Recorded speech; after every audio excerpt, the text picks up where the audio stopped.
Welcome to USA Global TV and Radio, where our mission is to provide education, entertainment, hope, and inspiration. USA Global TV and Radio connects you with experts and audiences all around the world every single day to help you succeed in business and to live a richer life. Visit us at usaglobaltv.com to learn about career and life-changing training and mentoring programs like the Listening Mentor. Subscribe to our newsletter to stay informed about our special programs and offers. Discover how you can become a guest on one of our shows or a host or producer of a USA Global TV and Radio show of your very own. That's USA Global TV and Radio, where the doctor is always in.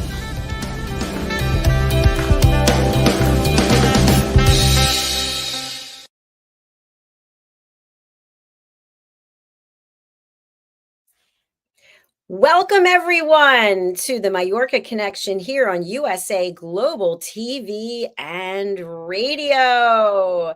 We are super thrilled to have you with us, and welcome wherever you are in the world. Good morning, good afternoon, good evening. I'm Dr. Jacalyn-Kerbeck, and our show today is all about navigating the work-life balance in harmony. So tune in, get yourself ready, because we have the star of our show, Mr. Roland-Friedl, who is traveling around Europe in his motorhome. We're always thrilled that he's able to find connectivity, Wi-Fi, so that he can join us. Welcome to the show, my dear friend. Hello. Hello, Dr. Jacalyn. Great to see you, and hello to our audience. Hello. Hello, great to see you as well. I asked you before the show where in the world you are, and you told me. Tell our audience, I think this is exciting what you're about to do. Yeah, hello, everyone. Yeah, actually, I'm the last entry point to get some network. So the next mile there's no network. I'm in Upper Austria, so very close to the Czechoslovakian border, and we are going off-grid for 5 days. So we have a men's festival. We're expecting 150 men, 70 different workshops. It's all about being a man, about masculinity, and yeah, that's what's going on from Wednesday to Sunday. Roland, when you attend festivals like this, obviously people have to take time away from whatever it is they're working on. And you, of course, have a whole platform, Wireless Life Rocks, where you can work from anywhere. Do you find that most of the people who attend are like-minded in that they're not going to focus as much on not being in an office environment, but they're going to focus on what can they learn, what can they share at this opportunity with all these people from all over the world? Well, actually, you know, especially on this festival, it's all about men, so it's only for men, no women, no kids. It's different. It's, I guess, 70 different workshops. It's about finding your masculinity. It's about your sexual life and your partnership. It's about your partnership, about your job, about how to deal with your emotions, and it's outdoor stuff. So we do sweating hearts, we do ice bathing. Some people will stay outside for one night, survive in the forest. Some people will learn how to make fire. So We do some karate, some kung fu. So a lot of stuff. It's a nice mixture. But what we learn about is first of all taking a so-called men also have to take some what they call it a me time, and be together with other men and be within this masculine energy. It's so important. I don't know, but how it's in the US, but here in Europe, I'm born in 1965, so I'm a so-called baby boomer. So my dad was not available. I was working all day, so it was more my mom. Then in kindergarten, I had another female energy. Then I went to school. My teacher was another female energy. So I raised up with a lot of female energy, not really with masculine energy. And a lot of men have a lack of masculine energy. So I highly recommend everyone to join a men's festival, a men's gathering, sit together, and share the stories. That's what we do. I'm so glad that you're a part of that and actually a leader in this whole discussion. So being able to take part in that means that you have to have a work-life balance. You have to be able to say, okay, I'm going to step aside from what I'm doing day to day so that I can do this. And that's what we're talking about today, about how to have that kind of balance and be in harmony so you can find that peace. Absolutely. I mean, it's all about making choices. I mean, the two organizers, the two friends of mine who organized the men's festival, one is a very famous dentist who has a huge surgery in Austria. Well, this is one of his clients. I go twice a year to clean my teeth. And the other one is a project manager in a huge international company. But both manage to have their time out and organize everything and teach there and be part of it. So it's actually a work-life balance. Whatever you do in life, it's all about making choices. It's all about preferences. We all have the same 24/7. So it's depending on us where we focus. Now, something I want to address, because I've discussed this with a few people, is people will use anything and anyone as an excuse about why they can't do something. I wish I could attend the festival, but I blah, blah, blah. And the truth is, if you really want to do something, I found you will find a way to do it. But people will use money. They'll use any number of excuses. So what is the role that excuses or roadblocks that are self-imposed play in navigating work-life balance? Well, it's easier. It's always easier to have excuses than moving your ass. Whatever you do. Most people, first of all, most people are triggered by changes. So it's difficult to change habits and change your attitude.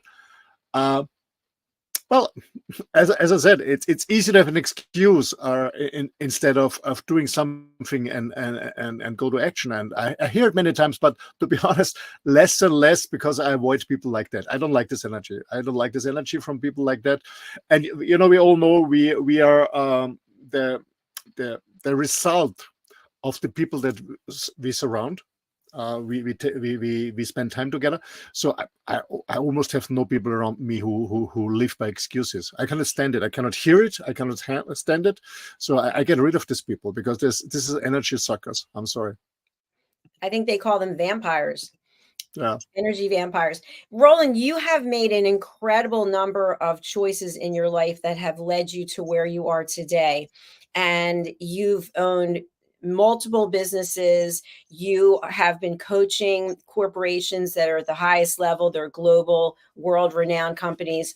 And at the same time, you're very down to earth, and you're very much, this is the way that it is. And I've always liked that about you. There's no hidden agenda. It's not, we have an expression here in the States about when the other shoe drops. The shoe's not going to drop because you already took them off.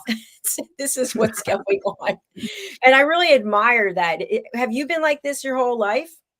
Yeah, man, to be honest, well, not true. But first of all, I never forgot where I'm coming from. So I come from a lower middle class family. That's first of all. So I never forgot my roots, my family. Secondly, to be honest, because I had a very fast career in my when I was 21, I earned my first million in my local currency at this time. To be honest, I was very proud of it, because I didn't inherit any money, or I didn't steal any money, or I didn't win the lottery. So I was working. I was always working since I'm 14, besides school. So every vacation time, I didn't go to the sea or whatever with friends. I was always working, and reinvesting the money and building up businesses and working. But I remember when I was 21, I made my first million. I was very proud of it. Of course, I bought some luxury. You know, we in Europe, to be honest, we don't talk much about money. It's different than in the US. But what we do is we show it. So we buy, I don't know, luxury wristwatch, we buy cars and stuff like that. So we show it. We show we have a product. So it's a little bit a different culture here in Europe. We don't talk about the income, but we show that we are successful. Yeah, that's a little bit different. And to be honest, when I was in my 21, 22, I lost some friends because I made a hell of money because and to be honest, I was working like crazy. I could spend money. I could afford luxury cars, luxury vacations. So I lost some friends on university because they couldn't afford it. This was a learning process for me. But to be honest, it was a few years, and then I really came back down to earth. And to be honest, I donated a lot of money. I supported my mom. When her car broke down, I bought her a new one, or when she needed a fridge or something like that. So I was very supportive in my community and in my family. But to answer your question, yeah, I had some high flyer years, to be honest, but I came back down to earth very quickly. Yeah. Thank you for your transparency as always. Roland, you and I both know what it's like to really throw ourselves into our work. When I think of work-life balance, it's like this. But whatever I put myself into, I'm 100% in there. And one thing that I use as a test, and I'd love your opinion about this because we're both yogis, is when I practice my balance. If I'm standing on one leg, how is my balance? Because typically what I found is if your life is out of balance, it's going to be reflected in your yoga practice. So for you're all over the place. So for someone who really spends most of their life working, even when I'm exercising, I'm going to the nth degree. I don't know that my work-life balance is something that people want to emulate, but it works for me. So how do we factor that in when we're giving education and tips to other people? Well, you know, as I said, I was always working very hard, and because you know, if you want to be successful, it doesn't matter if it's in the corporate world or you run your own businesses. You have to pay the price. I always say you have to pay the price to be successful. What do I mean by paying the price? Meaning paying the price, I mean, is you do it because it has to be done right now, and it's not because it's convenient enough. It's on TV or there's no party running, so you do it no matter what. But what I learned very quickly, I guess, when in my 30s, is that I need to rest. I'm getting older. I need to rest. And so what I did is working a few hours, very focused, and then make longer breaks. And this is part of my life still now. So I work very, very focused without socializing or anything in between, social media, whatever in between. So I work very, very, very focused, and then I make a longer time out, like this next 5 days. But actually, I'm working here too. I do a lot of interviews and videos here on the Men's Festival. I'm part of the crew. But yeah, I work hard, but I take my time out. And what I learned as I'm getting older is sometimes my body needs to rescue.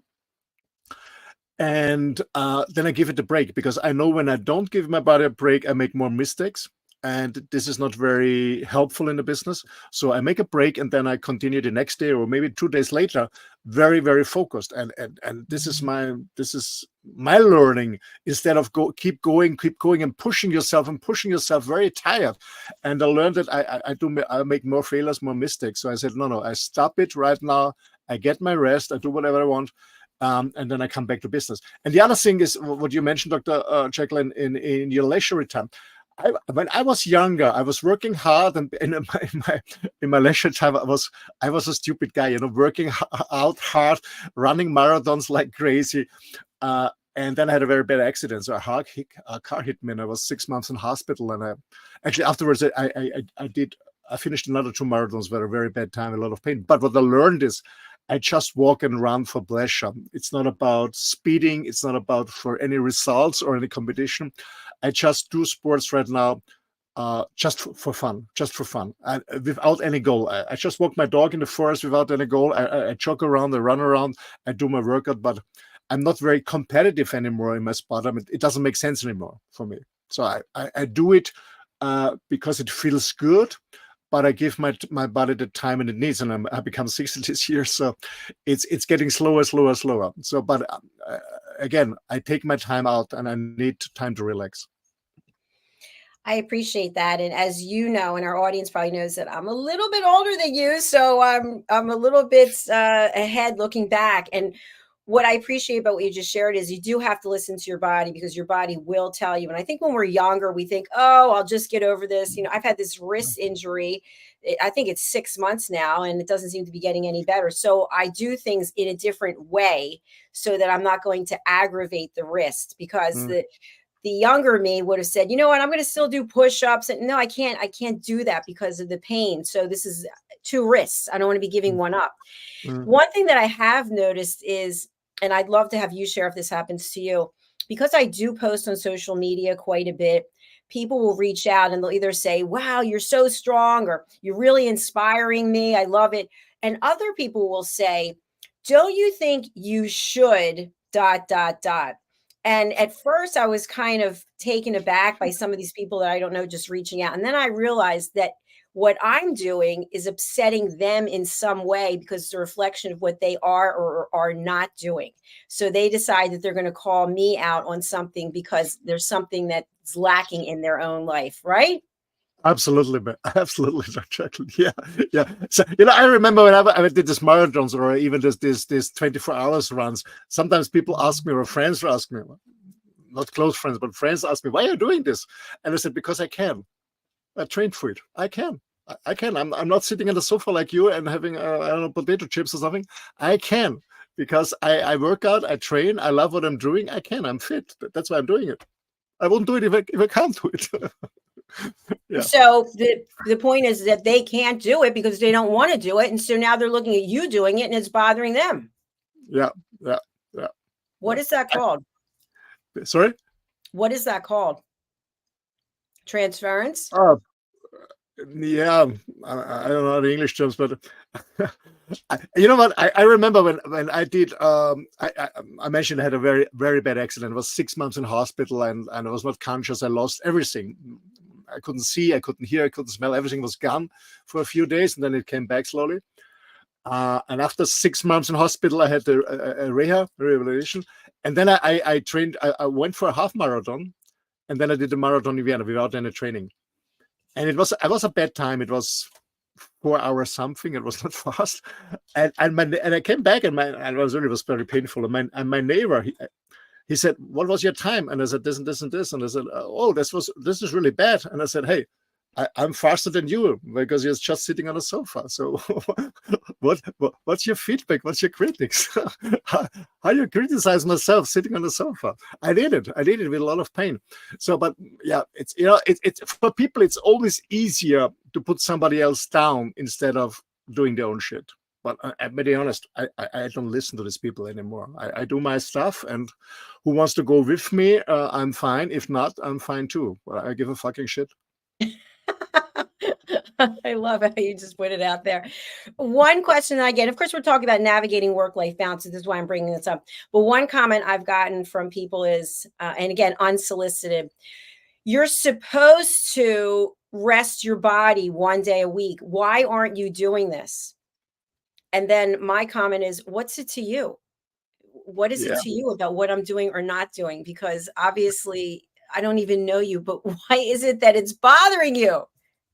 Yeah, I mean, and when I don't know if I go running a little bit or hiking in the mountains with my dog, I can relax. My body can relax much better when I move outside in nature and breathing fresh air instead of sitting on a sofa.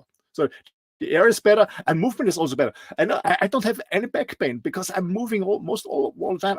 I'm not sitting very much. Even when I work, I move most of the time. So when I think about stuff, and for me, it's more relaxing to walk or to jog around with my dog in the forest or on the beach than sitting around. I can relax much better on that. And for I get fresh air, I get sun. It's vitamin D. I move my joints. I stretch. I feel much more comfortable hanging around on a sofa, and, in this stuck state and eating some crap.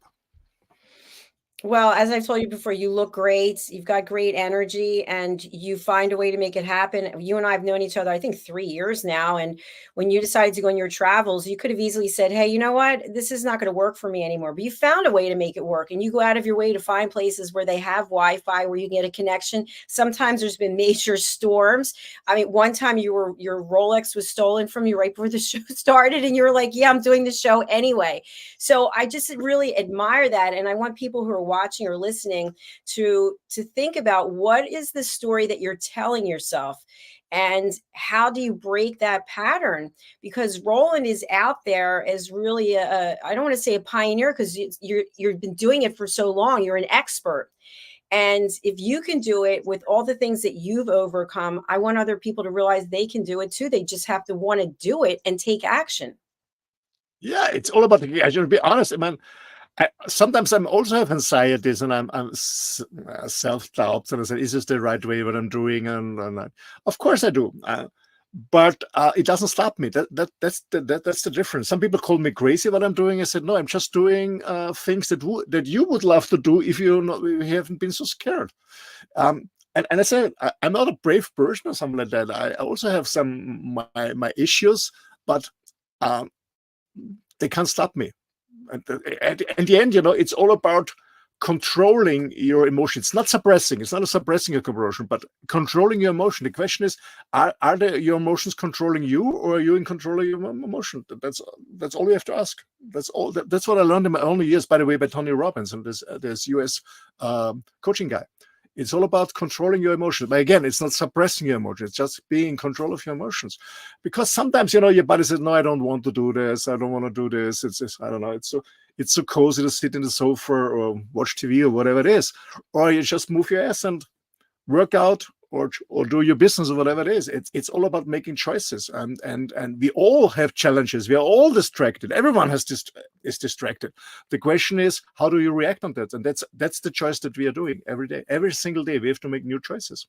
Every day. That's right. And I always look at it as every day we have new opportunities. It's how we're going to process it. Another question that I get from people, unsolicited question, is, do you ever relax? When are you relaxing? And I just came from the dentist appointment today, and people hate the dentist. I love going to the dentist. I almost fell asleep. If I didn't have to keep my mouth open, I would just pass out, because in my mind, I take myself there. I tell myself I need to relax because someone is working in proximity to teeth that could bite their fingers off, right? So you have to be relaxed, or you could be clenching your jaw. And I think it's I like the experience. I have no problem with it. I'm very relaxed. So my answer when I get asked that is, yes, I have anxiety. I get depression sometimes, but I'm really happy with myself and with my life. So I feel like right now I'm relaxed. I'm here with you, my friend. We're doing what we like to do. We're sharing education. This is relaxing to me. Absolutely. Actually, I relax every day. So, in the morning when I wake up, before I jump out of the bed, I take 15, sometimes 20 minutes. I wake up very early, to be honest. Between 4 and 5, I wake up. Doesn't mean that I stand up immediately, but I wake up between 4 and 5. Actually, I'm a lucky guy that have a very good sleep, a deep sleep, a good sleep most of the time. So I don't need that many hours to sleep. But when I wake up in the morning, I just lie in bed and I'm just thankful. We had this conversation a few months ago. The shortest prayer is just say thanks you. I'm just saying thank you. Actually, becoming 60 years, I'm thankful I'm still alive. I'm healthy. I'm pain-free. I have this amazing motorhome. I had a safe night, a silent night, a peaceful night. I have my amazing friends. I have a small inner circle, but an amazing inner circle. I have my friends, I have my family. I have this amazing dog. I can travel. I can do whatever I want, or I don't have to do what I don't want. Let's say the other way around. So I'm very thankful in the morning when I get up. And the same is in the evening when I go to bed. I go to bed without any struggling. Actually, I don't watch TV. I don't have even a TV set here. I'm at home. So I go there and I relax and I be thankful again. So I don't think about the bad things of the day, because it happened. I cannot change it anymore. If I had a bad day, I go to bed thankful that tomorrow is a new day. and a new chance, and most of the worries of the day are gone tomorrow. So this is what I learned, because I found out. I remember when I was a small kid, and maybe you have had the same experience, Jacalyn. How many times did I pray to God, if this won't happen to me, I will do this and this. I promise I will do this. And these bad things that we had in mind, they never occurred. They never happened. So we are so scared about things that in the future that never happen. And that's what was my learning the last decades. I said, okay, stop with this mindfuck. If there's a problem coming, I fix it. I find a solution. I sort it out. But I'm not worrying before. Because for me, sometimes it's happened that something comes into my mind, and I said, "Stop. Okay, it's here. It's okay, but not today. Not now. Not today. When this shit comes up, I find a solution. But I'm not worrying before. It doesn't make sense for me. I don't want to waste my energy about things that can or could happen in the future. And this was a learning process for me. So I focus on the positive things, because I cannot change the negatives anyway most of the time. And if they're there, I find a solution. I'm a solution seeker. I never ask why. I don't feel as a victim. Many people feel like a victim. Why does it happen to me? Why is it always me? Yeah, change your mindset. And to your point, what you mentioned earlier is surround yourself with people who have like mindsets. And how is it that you and the people that you network with, the people in your inner circle, how do you support each other? How do you build each other up? And how do you inspire each other? Well, actually, we have regular calls, mostly video calls, or sometimes we meet in person and do a barbecue together. Actually, with all my inner circle, we have a very honest conversation, a deep conversation. So really what's going on inside. Yeah, we are very, because it's always a safe space. We can trust each other. It's a very deep conversation. We talk about everything, really everything. There's no hidden stuff. There is a lot of trust there. How we support each other? We support each other by, we can always call each other, and it doesn't matter what time it is. If somebody has a problem, we find a solution.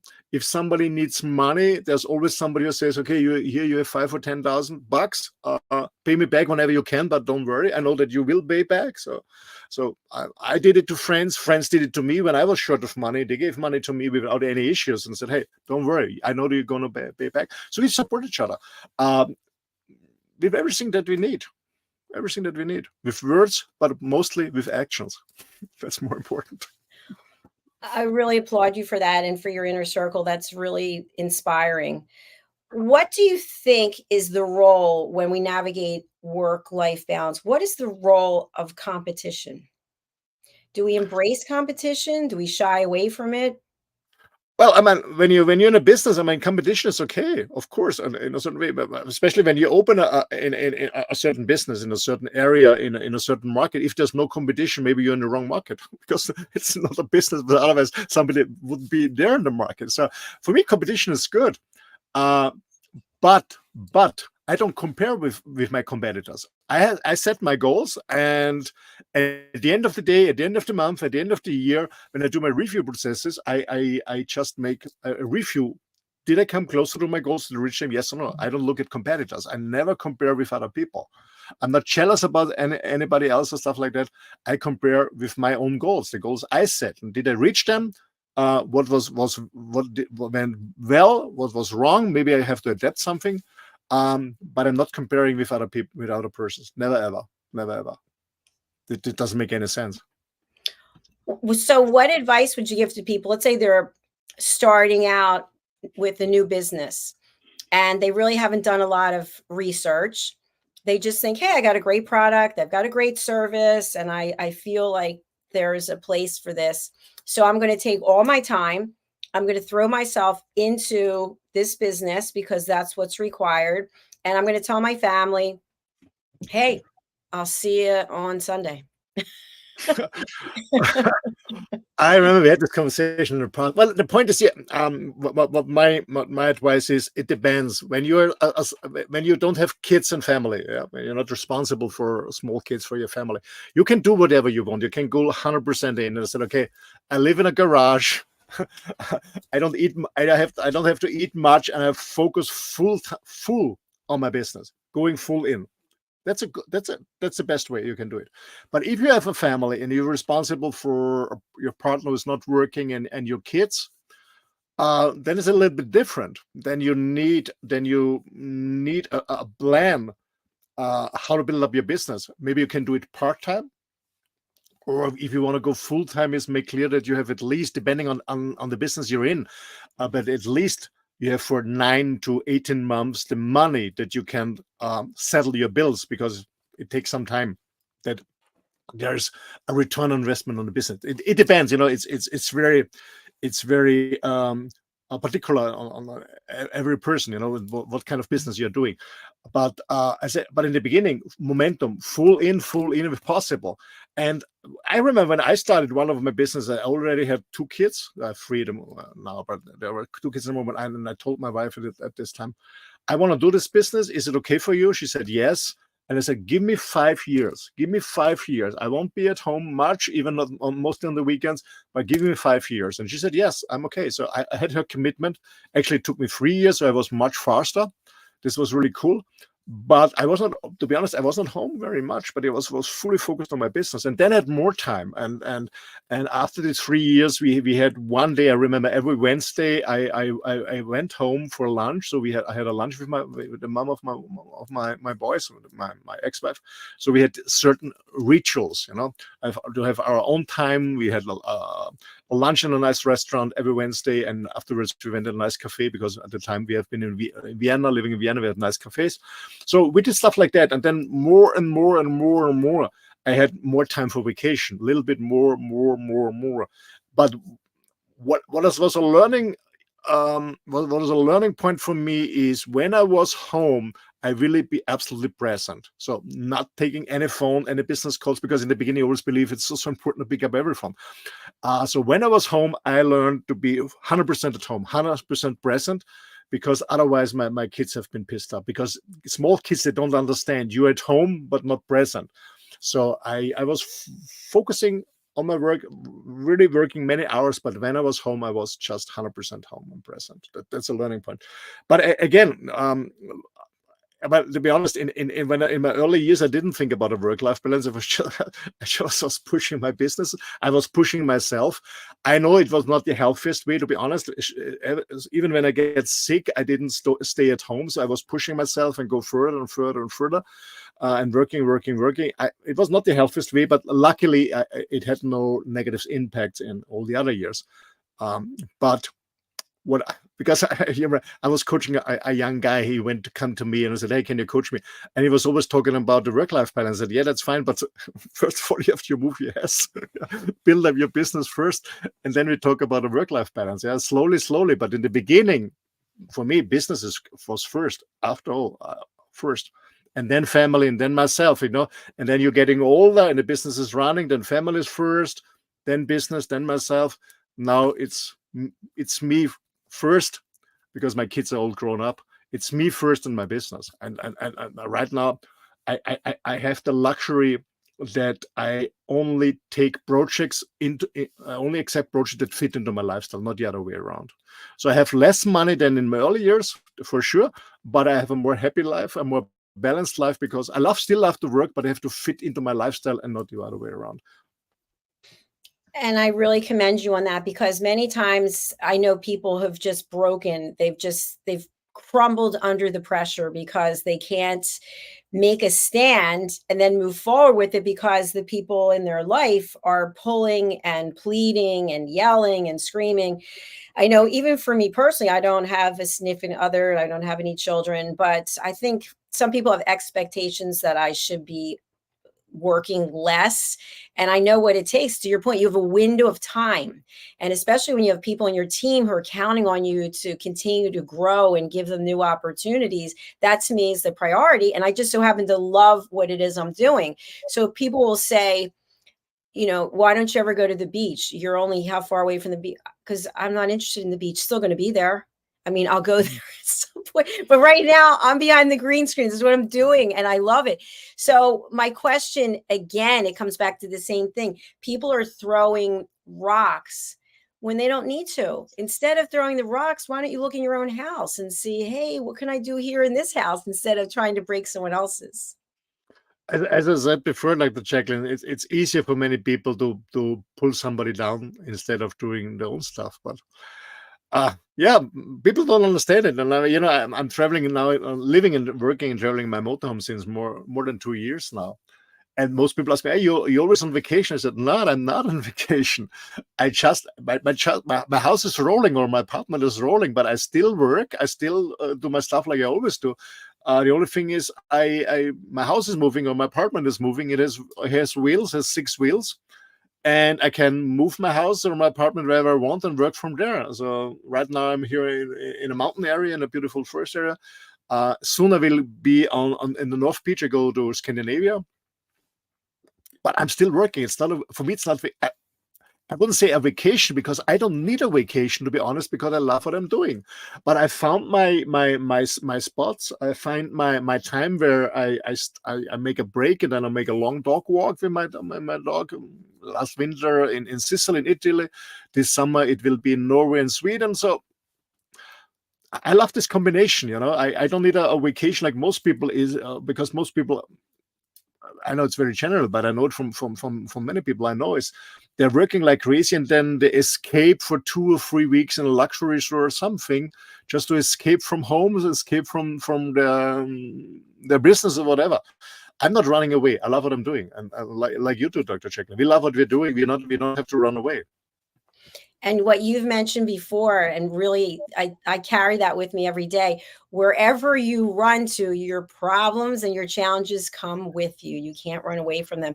And when I think back to when I was in corporate and I was going on the 2-week vacation, whatever it might be, you get there, you're so stressed out from the packing and the traveling, and then you get there, and then it's a certain number of days before you finally start to unwind. And then you get back home and you feel like you didn't even go anywhere because you have to go back to the rat race. Whereas when you let go of all of that and you find the things to be grateful for every single day, it's a vacation. It's a holiday. People will say, when was the last time you took a vacation? I think it was 2018. It was a work vacation, but every day is a holiday because I get to do what I'm doing and I love it. So do you. Absolutely. Absolutely. I mean, the point is, when you're in this rat race, when I was young, I was in this rat race, and then I went on vacation with my wife and my boys, and your body needs at least 2 weeks to come down. So the vacation normally starts in week 3, but most of the time you're back in week 3 in the office. So you have to find, that's my advice to people, you have to find a way to relax in between. Yeah, really, just every day. I always say the best for a man's health is a dog. You have to walk the dog, whatever weather conditions are. You have to be outside in the morning and the evening, and I really love this, and I find the time to do this, and it's for me, it's relaxing, it's moving. It's really cool. It's really cool.